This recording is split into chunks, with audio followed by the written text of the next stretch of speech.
কিছুক্ষণের ভিতরে এটা জবাই করা হবে, জবাই করে মাংস বিতরণ করা হবে। দেখেন মাংসের লাইন দেখেন, ঘোড়ার মাংস কেনার জন্য কি পরিমাণ মানুষ লাইন ধরছে গাজীপুরের 31 নং ওয়ার্ড সিটি কর্পোরেশনের হায়দ্রাবাদ এলাকায়। আল্লাহ মাটিটা ফাঁক করো, আমরা নিচে যাই। আমাদের এই সোশ্যাল মিডিয়া এগুলো আমাদের কি দেখতে হচ্ছে? আপনারা ইতিমধ্যে ভাইরাল ভিডিওটি দেখছেন, গাজীপুরে কোন এলাকা প্রকাশ্যে 350 টাকা কেজি, রমজান মাসে আবার গোড়ার মাংস বিক্রি হচ্ছে, যেটা আমাদের জানা মতে এই গোড়ার মাংস খাওয়া হারাম। তবে তারা সরাসরি ইসলাম বিরোধী কাজ করতেছে।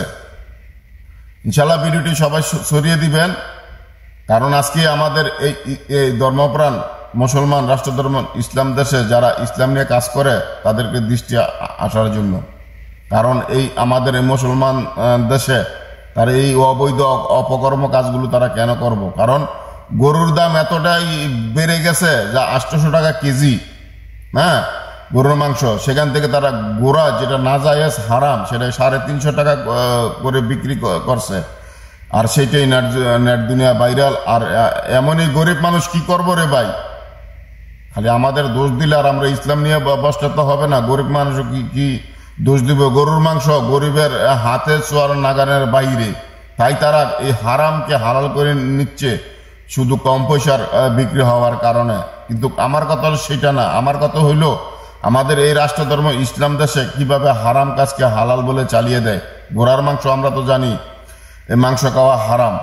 আর যিনি প্রতিবেদন করেছে দেখেন, বাংলার জনগণ এখন বাংলাদেশের রাষ্ট্রধর্ম ইসলাম, এখন মুসলমান কিন্তু অনেকে আছে, সে সেখানে সরাসরি লাইভ করেছিল। আর সেখানে তাকে বকাঝকি করার পর হারাম কাজ যখন করেছে, হারামকে যখন হালাল করেছে, তখনই তাকে একের পর এক আমাদের ধর্মপ্রাণ মুসলমান ভাইয়েরা তারা তাকে বকাঝকা হুমকি দামকি দিয়ে যাচ্ছে। কিন্তু আমিও চাই যারা এই কাজগুলো করেছে তাদেরকে আইনের আওতা আনার জন্য। তো যদি আপনারা সহমত থাকেন অবশ্যই ভিডিওটি ছড়িয়ে দিবেন তাকে আইনের আওতা আনার জন্য। সে কেন আমাদের সাথে এমন প্রতারণা, এমন বাটপারি করবে? কেন এই হারাম কাজকে হালাল করবে? ভিডিওটি দেখেন। আসসালামু আলাইকুম ভাই বোনেরা, দেশবাসী, প্রিয় গাজীপুরবাসী, আমি কি গোড়ার মাংসের নিউজ করে আমি কি কোনো অপরাধ করছি? আমি কি কোনো ভুল করছি? যদি ভুল করে থাকে আমি মাপ চাই, মানুষের ভুল হইতেই পারে। আজকে একটা রাত গেছে,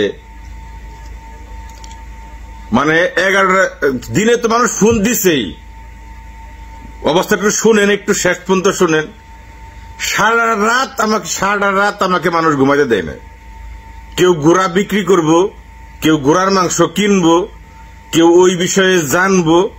মানে মানুষের ফোনের ঠেলায় এখন পর্যন্ত ফোন আইতেছে।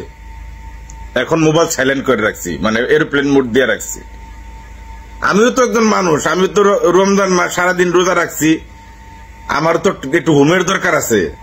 দেখেন আমার চোখ দেখে হয়তো অনেকে বুঝতে পারতেছেন। সারাটা রাত মানুষের ফোন। একজন ফোন দিছে, ভাই কিভাবে যাব গোড়ার মাংস কিনতে? আমি কিনবো ভাই, কিনলে যাবো ভাই, তাড়াতাড়ি কোন ভাই। আমি তো লাইভ করছি, নিউজ করছি, সেইখানে বিস্তারিত তুলে ধরছি আমি। সেইখানে তো কোন জায়গায় গোড়ার মাংস পাওয়া যায়, কিমনে কি বিস্তারিত সব আছে, আপনি ওইখানে যান। কয়টা দেখি নাই ভাই, মানে আমার লাইভ দেখার তার টাইম নেই, কিন্তু পেজে থেকে আমার নাম্বার ঠিকই বের করে বেড়াইছে। ফোন দিয়ে সে জানবো, 5 মিনিটের লাইভ সে দেখার তার সময় নেই। একজন ফোন দিছে রাত 1:30টার সময়, 1:30 বাজে ফোন দিছে, ভাই আমার ঘোড়া আছে 2টা, আমি বিক্রি করতে চাই। আমি কইছি ভাই আমি কি ঘোড়ার নিছি ইজারাদার, না আমি এইটার মাংস বিক্রি করি, যে আমি আপনার ঘোড়া কিনুম? কয় না, আপনি তো কিনবেন না, কিন্তু আপনি তাকে একটু কই আমার ঘোড়া 2টা বিক্রি করে দেন।